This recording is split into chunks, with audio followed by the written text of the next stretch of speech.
오늘 찾으실 말씀은 사도행전 19장으로 왔습니다.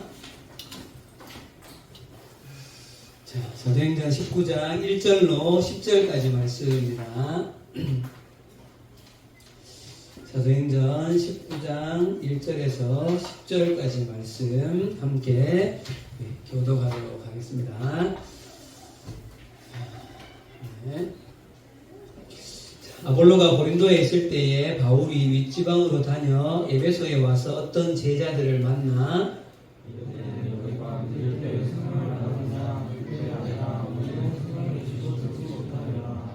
바울이 이르되 그러면 너희가 무슨 세례를 받았느냐? 대답하되 요한의 세례니라.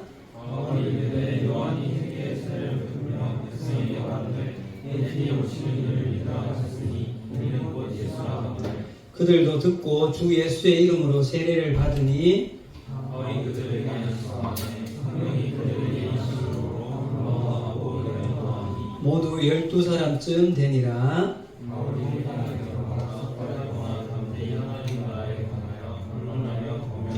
어떤 사람들이 마음이 굳어 순종하지 않고 무리 앞에서 이 도를 비방하거늘 바울이 그들을 떠나 제자들을 따로 세우고 두란노 서원에서 날마다 강론하니라. 같이요. 9일 동안 이같이 하니 아시아에 사는 자는 유대인이나 헬라인이나 다 주의 말씀을 듣더라. 아멘. 네, 반갑습니다. 오랜만입니다. 그죠? 네. 지난번에 언제 모이고 우리 다시 모인지 알아요? 네, 9월 마지막 주에 모이고 오랜만에 모인 것 같습니다. 우리 영수도 반갑고 영수 얼마 만에 예배에 4개월. 네. 우리 영산이 친구도 반가워요. 네, 앞뒤 좌우로 인사 한번 합시다. 반갑습니다. 반갑습니다. 네.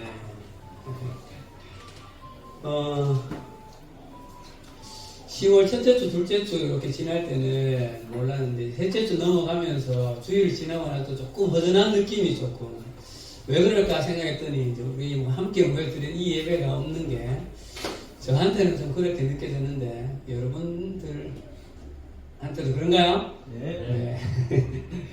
좋습니다. 벌써 오늘 11월 3일입니다. 그죠? 11월 어느 달이 다 뭐 중요하지 않은 달이 없지만 또 중요한 11월 달인데 또 우리 여러 지체들에게 또 중요한 달인 것 같아요. 그죠? 이번 주에도 임용고시도 있고 끝까지 최선을 잘 다해 주시기 바랍니다. 자, 우리 이제 한 달 만에 사도행전 19장으로 왔습니다. 너무 오랜만에 와서 지난 9월 마지막 주 때 우리가 어느 말씀을 봤는데 여러분들 기억납니까? 잠깐 18장으로 가봅시다. 18장 9절. 하나님께서 바울을 격려하셨던 말씀을 우리가 좀 떠올려야 됩니다. 18장 9절입니다. 9절. 같이 읽읍시다. 시작. 밤에 주께서 환상 가운데 바울에게 이르시되 두려워하지 말며 침묵하지 말고 말하라. 기억납니까? 이 본문? 네. 그 아덴에서 고린도에 오기 전에 아덴에서 수많은 철학자들과 그 우상 그 신전에서 홀로 고군분투하다가 지금 고린도로 지금 와 있죠, 그죠? 그래서 굉장히 좀 디프레스가 되어 있는 이 바울에게 하나님께서 자, 퀴즈입니다. 두 부부를 만나게 합니다. 누굽니까?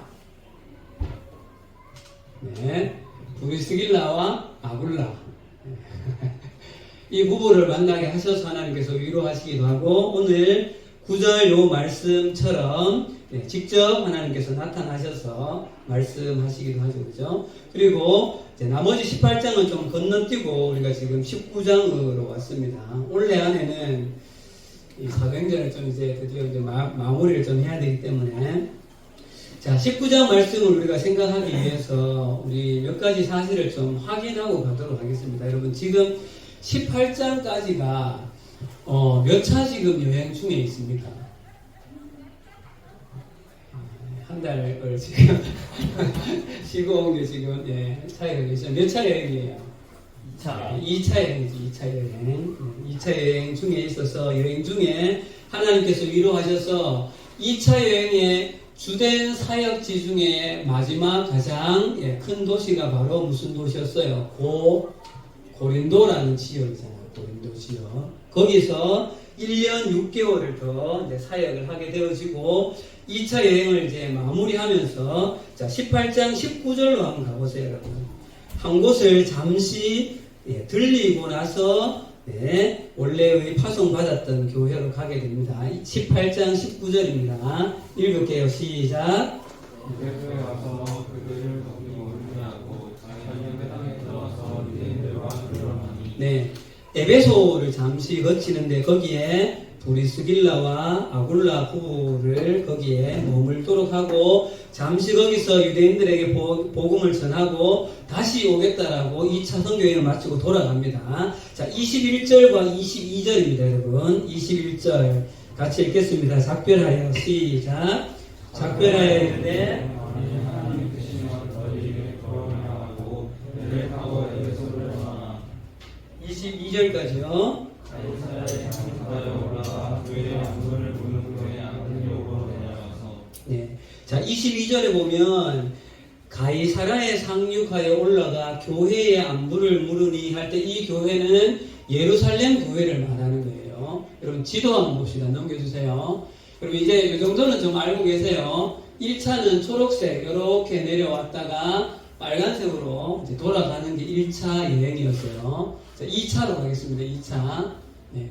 자, 지금 여기가 고린도였죠. 아덴이고 여기서 요 갱그리에서 머리를 깎고 에베소를 잠시 들렸다가 가이사랴 여기 예루살렘 교회 갔다가 다시 안디옥으로 올라가는 요 과정을 거치고 있어요.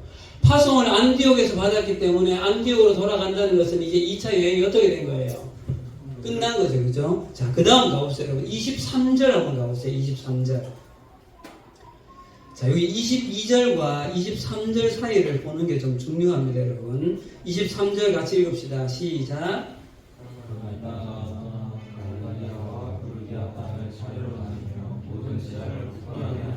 자, 거기 23절에 보니까 얼마 있다가 어떻게 했다고 했어요? 또다시 떠났다 하고 했죠. 그죠? 떠났다라고. 그리고 갈라디아와 부르기아 땅을 차례로 다니며 갈라디아와 부르기아는 이쪽 지방이잖아요. 그죠? 그러면 여러분 지금 2차를 마치고 나서 다시 또 떠났으니까 이제 몇 차 여행이 되는 거예요? 몇 차 여행이? 그러니까 여기가 3차 여행이 시작이에요. 여러분 1차와 2차 사이는 이게 확실히 구분이 분명한데 2차와 3차 사이는 여기 22절과 23절에 있는 얼마간 있다가 떠나 요 부분이 3차의 시작이라는 거죠, 여러분. 네. 그래서 1차, 2차 구분과 2차와 3차 구분을 여러분 잘 성경에 표시를 좀 해놓으면 좋을 것 같아요. 성경에 있는 친구들은 여기가 2차의 끝이고 3차의 시작이 23절이다라고 보는 게 좋겠습니다. 그러면 자 이제 3차 선교여행이 드디어 이제 시작이 되어졌어요. 자 오늘 본문 1절로 다시 가봅시다. 자 19장 1절입니다. 19장 1절. 자 같이 읽어봅시다. 시작.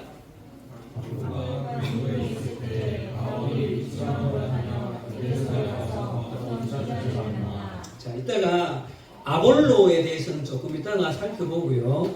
바울이 윗지방 갈라디아와 부르기아 땅을 다녔다라고 말하죠. 그죠? 1차 때처럼. 그러니까 1차 때 세운 이 여기 있는 요 주변에 있는 교회들을 또 가서 믿음으로 잘 서 있으라고 격려를 했다는 거예요. 그죠? 자, 그리고 나서 다시 바울이 1절에 보면 어디로 왔다고 말하고 있습니까, 여러분? 윗지방으로 다녀 어디에 와서 그랬어요? 에베소에서 와서. 자, 한 가지 더 질문 갑니다. 바울이 왜 에베소를 다시 왔을까요? 네. 바울이 왜 에베소를 다시 왔습니까? 조금 전에 아까 18장 20, 21절, 20절 요 부분에 다시 오겠다고 뭐라고 했어요? 다시 오겠다고 했죠. 그죠? 근데 요것도 있지만 여러분 생각해 보세요. 2차 선교 여행 때 원래 바울이 어느 도시를 타겟으로 해서 왔었어요? 에베소였죠. 에베소. 왜요? 아시아라고 하는 것은 좀 주세요. 아시아라고 하는 곳에 그들이 바울이 원래 거기를 타겟으로 해서 복음을 전하려고 했는데 하나님께서 거기를 어떻게 하십니까? 막으시고 마게도냐 환상을 주셔서 어느 지역으로 가게 만들었어요. 원래 여기 에베소에 있으려고 했는데 여기 빌립보와 이 마게도냐 쪽으로 하나님께서 그쪽으로 인도하셨죠. 그래서 에베소를 머물지 못했던 거예요. 맞죠? 그런데 바울의 마음에는 이 소아시아 전체 이 주변 여기 아시아로 적혀 있잖아요. 이 일대의 가장 중심이 되는 지역인 에베소라고 하는 곳을 복음을 전하는 그 지역으로 삼아야 한다는 것을 이 바울은 계속해서 마음이 있었던 거예요. 그렇기 때문에 다시 지금 어디에 왔어요? 에베소에 왔던 거죠. 네. 자, 이것을 좀 염두에 두시고요. 자, 이렇게 다시 에베소에 온 바울은 오늘 본문에 보면, 자, 2절에 가보세요. 2절에 어떤 제자들을 만났다라고 말하는데, 여러분, 이 제자들은 세례 요한의 제자들이에요.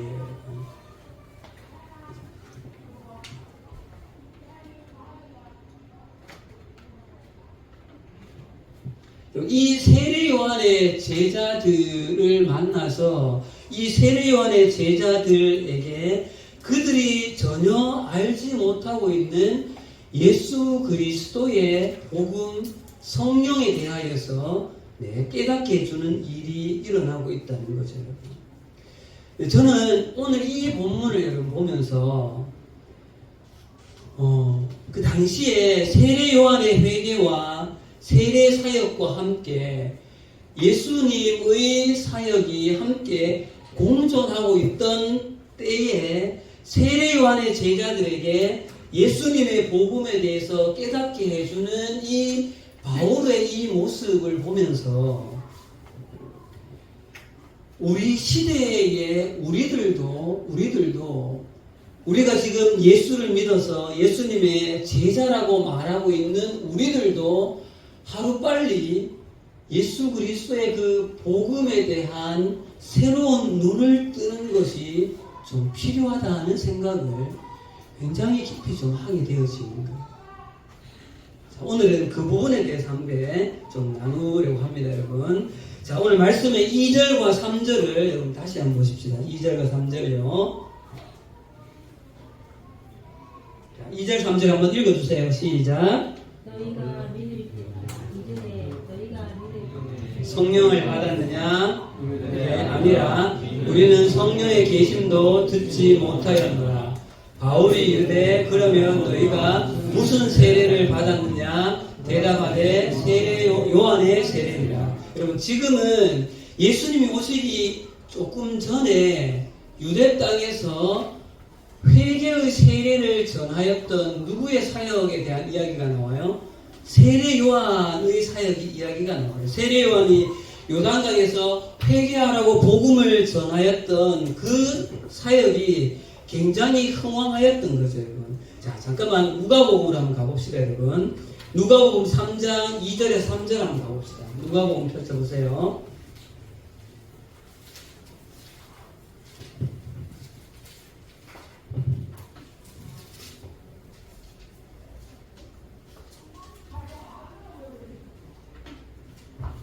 자, 누가복음 3장 2절에서 3절 한번 가봅시다. 자, 읽읍시다. 시작. 안나스와 가야바와 대제사장으로 있을 때에 하나님의 말씀이 빈들에서 사가랴의 아들 요한에게 임한지라. 3절. 요한이 요단강 부근 각처에 와서 죄사함을 받는 회개의 세례를 전파하니. 그러면부터 이후로 쭉 보면요, 세례 요한이 요단강에서 회개를 하라고 세례를 베푸는 이 사역이 굉장히 흥왕하여서 수많은 국내에 있는 유대인들 뿐만 아니라 해외에 있는 디아스포라 유대인들조차도 많이 와서 세례를 받았다는 거예요. 회개의 세례를.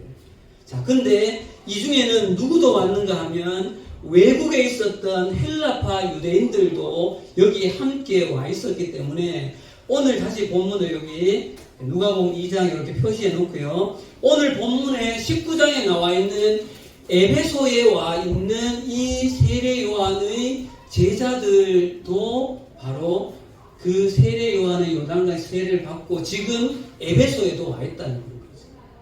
이해가 되나요, 여러분? 네. 자, 조금 더 가봅시다, 여러분. 근데 이렇게 이 에베소에 지금 와 있는 이 사람들은 세례 요한의 세례만 받고 다시 자신의 주거지인 에베소로 와 있기 때문에 예수님의 복음과 성령이 임한 것에 대해서는 알고 있다 없다 모르고 있다는 거예요.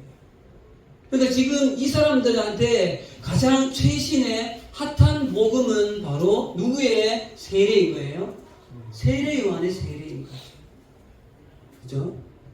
자, 그런데 실제로 세례 요한이 세례를 주면서 그 세례, 자신이 주는 세례보다 더 중요한 일이 일어난다는 것을 말하고 있다는 거예요, 이미. 자, 4절로 한번 가봅시다, 여러분. 아까 누가복음 봤던 2장 4절입니다.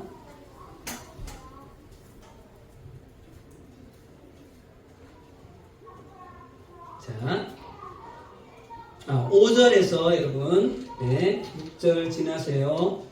잠깐만요. 오케이. 자, 3장 16절입니다. 미안해요, 여러분. 3장 16절, 요한이 읽어봅시다. 시작.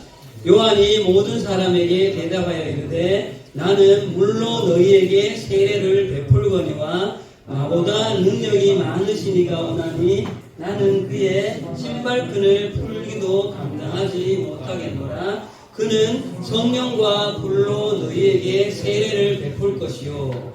세례요한이 요단강에서 세례를 베풀면서 자신이 지금 베풀고 있는 이 세례보다 더 중요한 분이 오시는데 그는 예수고 성령과 불로 너희에게 세례를 베풀 것이다 라고 메시아가 오실 것을 외쳤다는 것이죠. 그죠? 자, 그렇기 때문에 여러분 여기 표시해 놓으시고 다시 사도행전 19장으로 가보세요.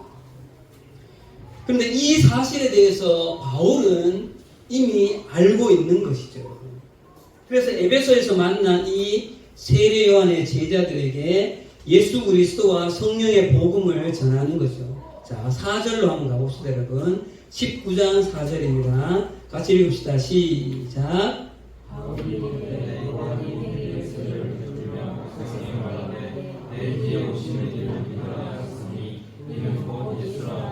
그래서 바울이 에베소의 세례 요한의 이 제자들에게 예수 그리스도의 이름으로 세례를 베풀고 그에게 안수 기도하였을 때 그들이 성령이 임하는 놀라운 세례 요한이 실제로 말했던 그 일들이 일어나고 있는 것이죠.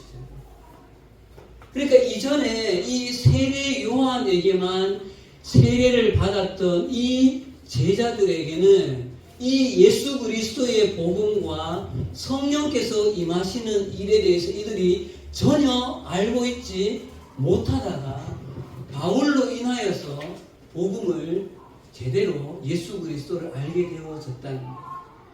자, 그런데 여러분 이 일이 똑같은 일이 또 한 번 있었다고 앞에 기록을 하고 있어요. 19장 1절에 보면 여러분 누가 고린도에 와 있다고 그렇게 이야기하고 있습니까, 여러분? 아볼로라는 사람이. 자, 그러면 여러분 18장 24절로 가보세요. 18장 24절입니다. 사도행전 18장 24절에 가보면 똑같은 이야기가 또 한 번 나오는 거예요. 자, 24절, 25절, 26절로 한번 가보도록 합시다. 교도합시다. 24절 제가 읽을게요. 알렉산드리아에서 난 아볼로라 하는 유대인이 에베소에 이르니 이 사람은 언변이 좋고 성경에 능통한 자라. 25절요.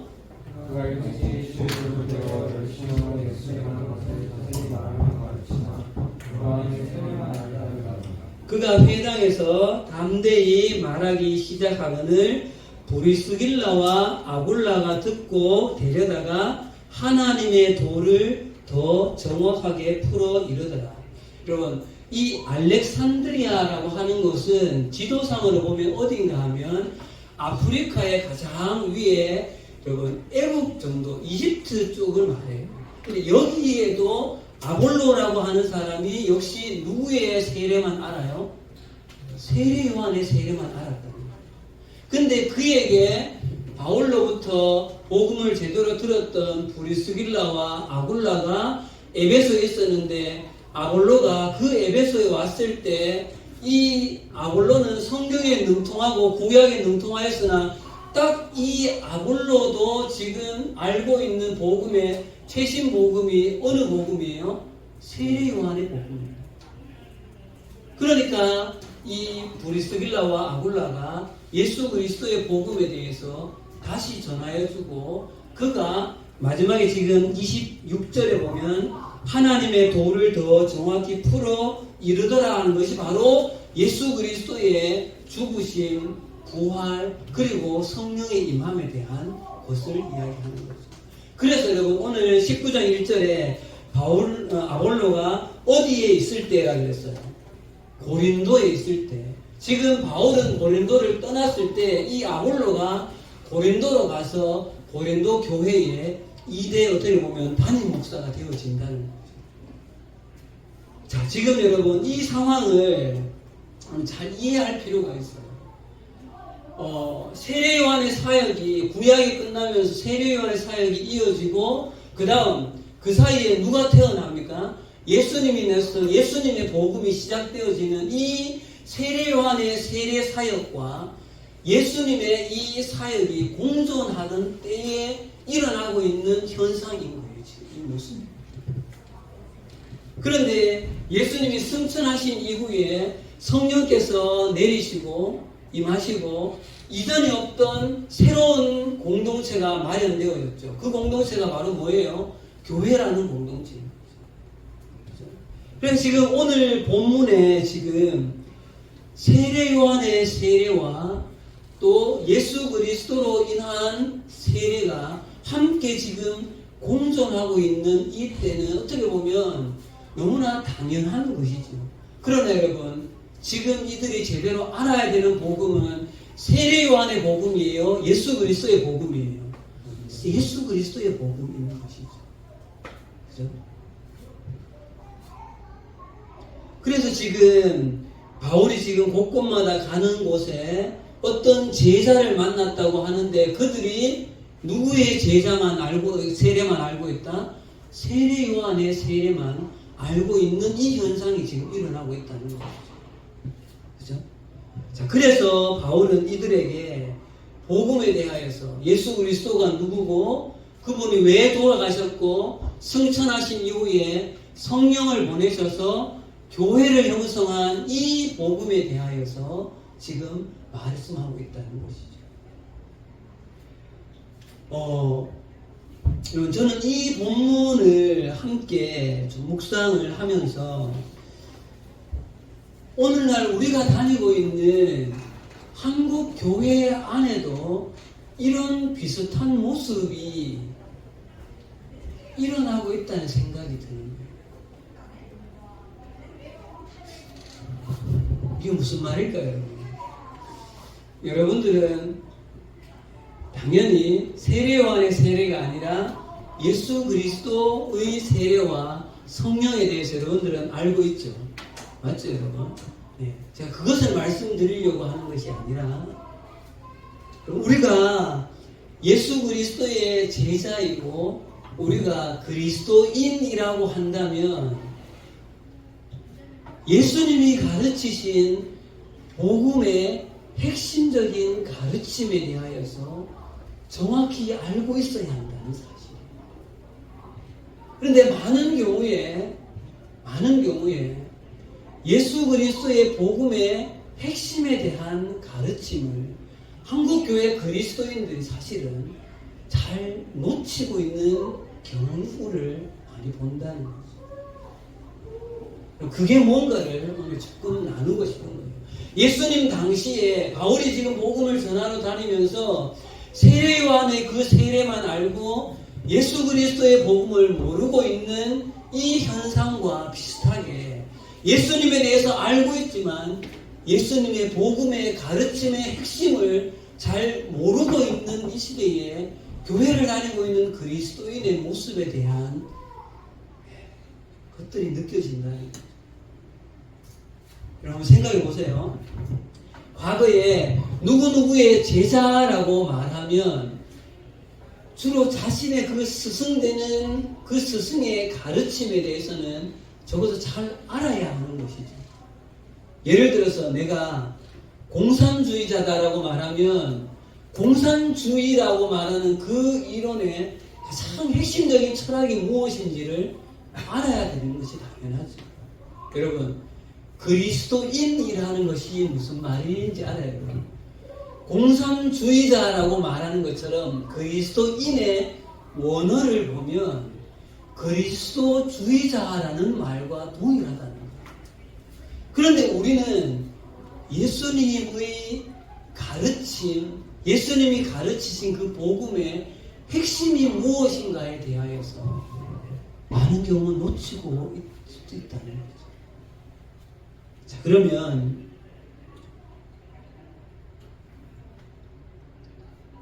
한번 물어봅시다, 여러분. 여러분들은 그리스도인입니까? 네. 맞습니까? 여러분들은 예수님의 제자입니까? 네. 그러면 물어보겠습니다. 예수 그리스도의 이 땅 가운데 오셔서 3년간의 그 공생애 중에 예수님의 가르치심에 복음의 핵심 가르침이 여러분 뭡니까?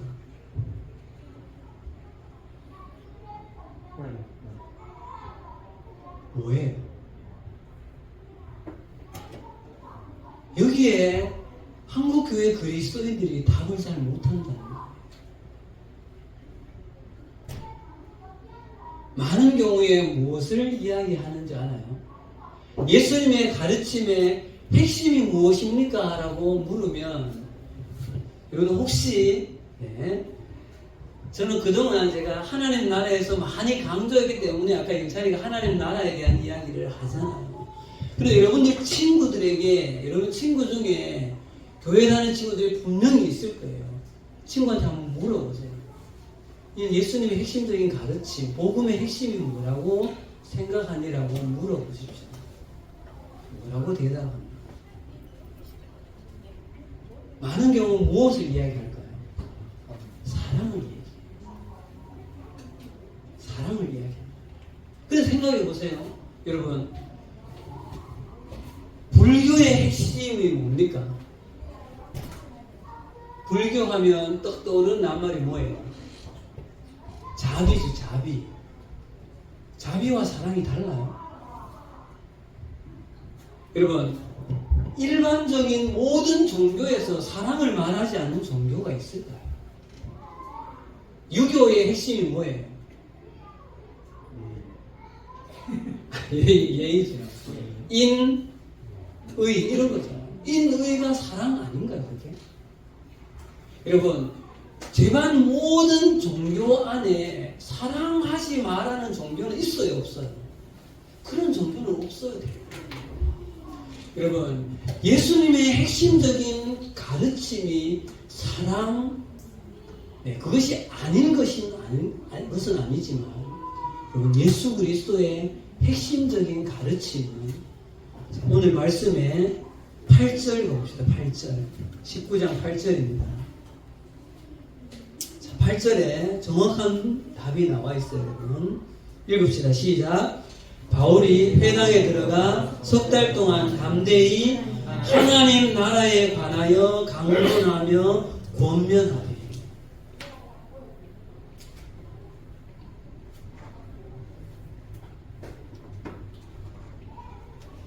그럼 바울은 가는 곳곳마다 예수 그리스도께서 죽으셨고 부활하시고 성령이 임하도록 하는 이 일들이 있으면서 이후에 계속하여서 가르친 예수님에 대한 복음의 핵심은 하나님 나라였던 거예요. 자, 지금부터 사도행전에 나타난 그 표현들을 계속해서 한번 찾아가 봅시다, 여러분.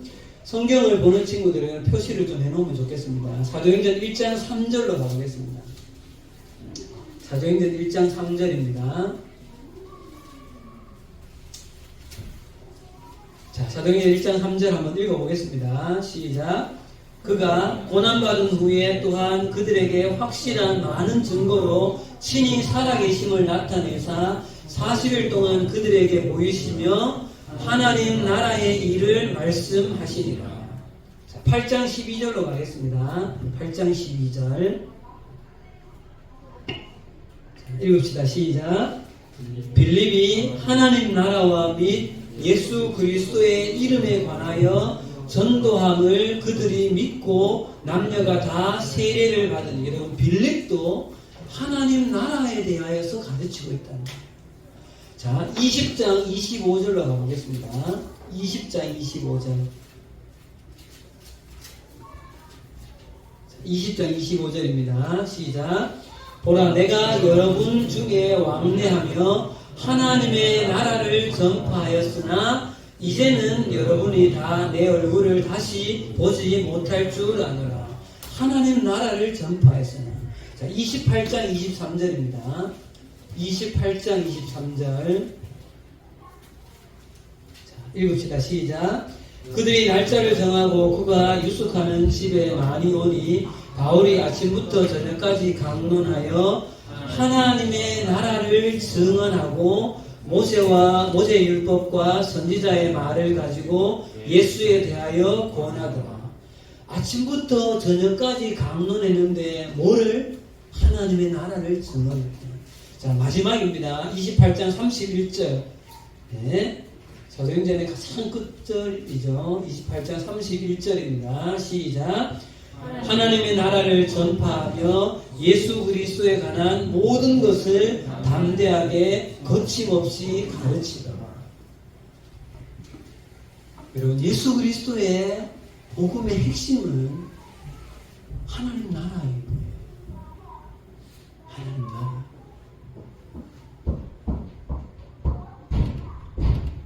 근데 여기서 또 한 가지 우리 한국 교회는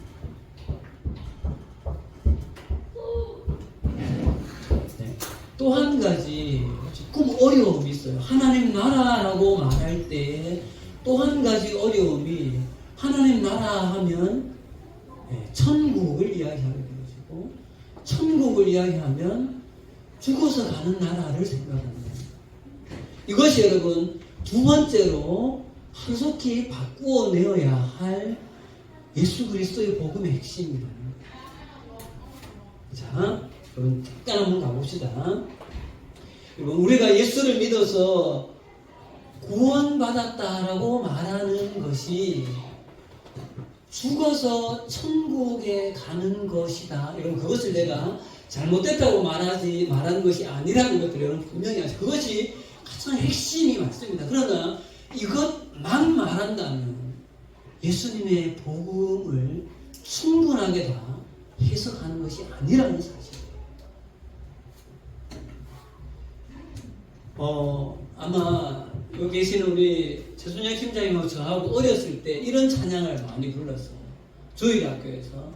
돈으로도 못 가요 하나님 나라, 거듭나면 가는 나라 하나님 나라. 뭐예요 이게?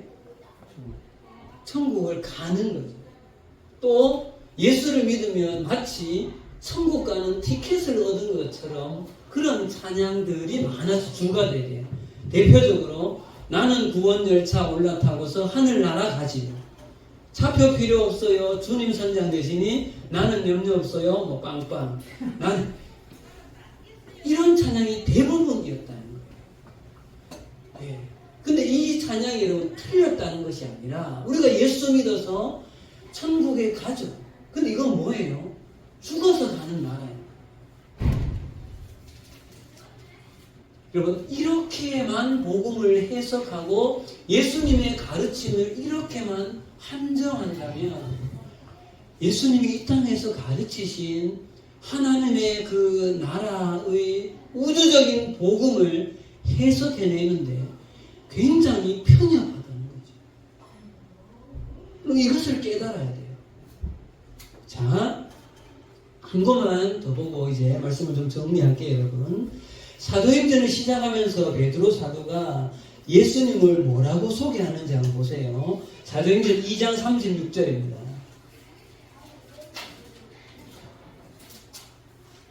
사도행전 2장 36절입니다. 자, 한번 읽어봅시다. 시작. 그런즉 이스라엘 온 집은 확실히 알지니 너희가 십자가에 못 박은 이 예수를 하나님이 주와 그리스도가 되게 하셨느니라.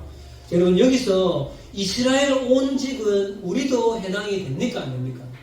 우리도 해당되는 거죠. 우리도 이 시대의 신약의 이스라엘 백성이죠. 온 집은 확실히 알지니 너희가 십자가에 못 박은 이 예수를 하나님이 뭐와 뭐가 되게요? 주와 그리스도가 되게 하셨다. 여러분, 인류 역사상 예수님을 가장 가까이에서 3년간이나 따라다녔던 베드로가 예수님을 소개하면서 하는 말이 하나님께서 예수를 주가 되게 했고 그리스도가 되겠다. 뭐를 먼저 이야기합니까? 주를 먼저 이야기합니다. 우리 이제는 이 정도는 알잖아요. 주의 원어가 뭐라 했죠? 퀴리오스. 퀴리오스가 뭐예요? 주인, 왕, 황제라는 의미입니다. 그러니까 복음에서 예수 그리스도에 대해서 우리가 가장 먼저 알아야 될 것은 그분은 온 우주 만물에 우리 개인의 삶의 왕이고 주인 되시는 분이라는 사실을 우리는 먼저 고백해야 합니다. 그 다음 여러분, 그리스도라는 말은 크리스토토스인데 이거의 원어상 의미는 여러분 어떤 직책을 위하여서 기름 부음 받은 자라는 거예요. 자, 그럼 물어봅시다.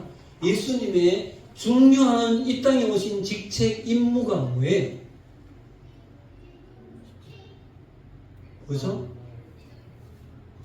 이 땅에 오셔서 인류의 죄를 대신하여서 십자가에 죽으시고 부활하신 이 역할이 그리스도라는 의미입니다. 이것이 그리스도라는 거예요. 자, 그러면 여러분 봅시다. 성경에서 주라는 말과 예수님을 그리스도라고 표현하는 말 중에 여러분 뭐가 우선 내가 많이 나옵니까? 주 예수 그리스도인 거예요. 제가 신약 성경에 찾아보니까 72번 나와요. 반대로 그리스도 예수 주라는 표현은 있을까요? 없을까요? 단 한 곳도 없다는 거예요. 그런데 한국 교회에서 전하여진 복음은 당신 예수 믿고 뭐 받아라? 구원 받으라는 이야기를 해요. 여러분, 그것은 예수님의 무슨 역할을 말하는 거예요? 그리스도를 말하는 거죠. 근데 생각해 보세요, 여러분. 예수님의 그분의 그 신분을 생각할 때 그리스도가 더 근본이에요? 주가 더 근본이에요? 주가 더 근본적인 그분의 원래의 모습이신 거죠. 왜? 태초를 우주 만물을 창조하신 주인이시기 때문입니다. 근데 그 주인이신 분이 그리스도의 직책을 입고 이 땅에 메시아로 오신 것이 그리스도라는 거죠.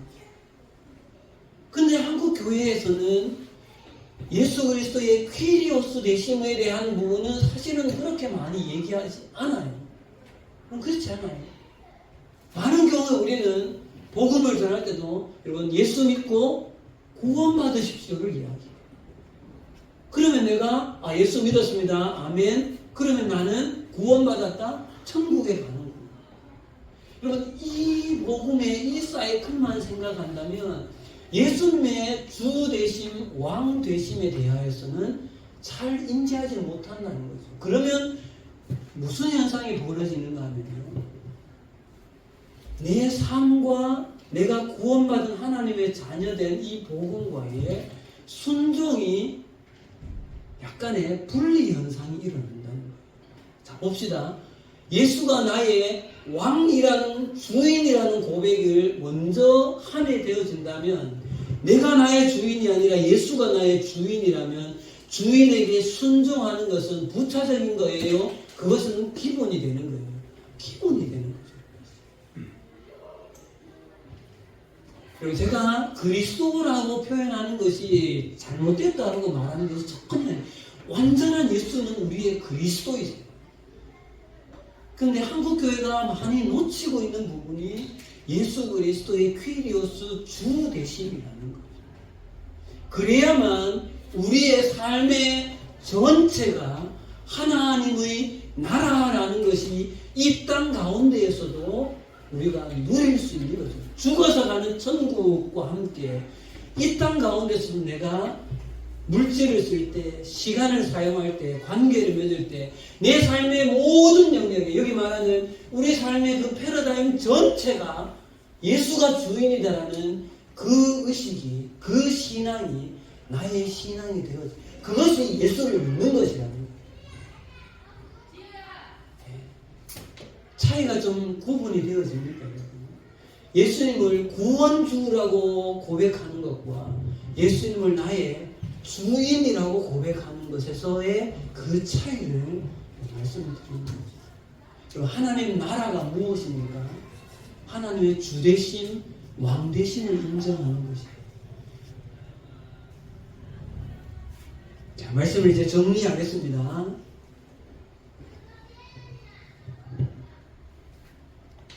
예수를 믿는다는 것은 예수 믿고 천국 가는 것, 그곳에만 한정되어져 있지 않다는 사실을 확실히 깨달으셔야 돼요. 그리고 하나님 나라에 대해서 눈을 뜨셔야 됩니다. 오늘 지금 이 짧은 이 설교 가지고 하나님 나라에 대해서 내가 다 이해했다? 불가능합니다. 끊임없이 사복음서에서 예수님이 하나님 나라에 대해서 무엇이라고 비유하고 있는지 하나님 나라에 대한 책들도 여러분 봐가면서 내 신앙에 하나님 나라의 복음에 대한 눈을 뜨시기를 바랍니다. 제가 오늘 이 본문 19장을 보면서 세례 요한의 세례에만 머물러 있는 그들에게 예수 그리스도의 복음으로 눈을 떠주게 하는 이 바울의 모습이 오늘날 이 시대가 예수 그리스도를 그냥 구원의 주인으로만이 아니라 그런 모습으로 우리 한국 교회가 있는 모습을 좀 바꾸어 가야 한다는 마음으로 함께 이 말씀을 좀 나누었습니다. 여러분의 주인은 누구입니까? 네. 정말 여러분의 삶의 주인이 누구입니까? 여러분의 신앙에 있어서 하나님 나라는 내 삶과 여러분 어떤 연관이 있습니까? 내 삶에 하나님 나라가 임한다는 것은 내 삶에 하나님의 주인 되심을 인정하는 것이에요. 여러분 시간에, 물질에, 앞으로의 진로를 결정하는데 여러분 앞으로 가정을 이루고 모든 것에 주인이 하나님이시다라는 청직이라는 이 깊은 신앙의 고백이 날마다 이루어져야 하는 것이죠. 그런데 우리는 끊임없이 내가 자꾸만 주인 되려고 하는 죄의 속성이 있다는 것이죠. 그래서 오늘 이 말씀 속에 여러분 우리의 삶 속에 하나님 나라가 우리의 신앙의 고백의 중심이 되어지기를 간절히 기도합니다. 아멘. 기도하겠습니다. 하나님 아버지 은혜를 감사합니다. 오늘 말씀 가운데 잠시 이 세례 요한의 세례에 갇혀져 있던 이들에게 바울이 예수 그리스도의 복음과 세례와 성령의 눈을 떠주게 하였던 것처럼 이 시대의 한국 교회와 예수 그리스도를 믿는다고 하는 우리 그리스도의 제자들이 정말 예수님의 핵심 가르침인 하나님 나라에 대하여서 우리가 좀 눈을 뜨기를 원합니다. 우리가 교회를 다닌다는 것, 내가 그리스도인이 된다는 것의 의미가 무엇인지를 깊이 있게 우리 사랑하는 우리 지체들이 평생의 신앙의 삶 속에 그 하나님 나라를 발견해가는 우리 모두가 되어질 수 있도록 함께하여 주옵소서. 예수님 이름으로 기도합니다. 아멘.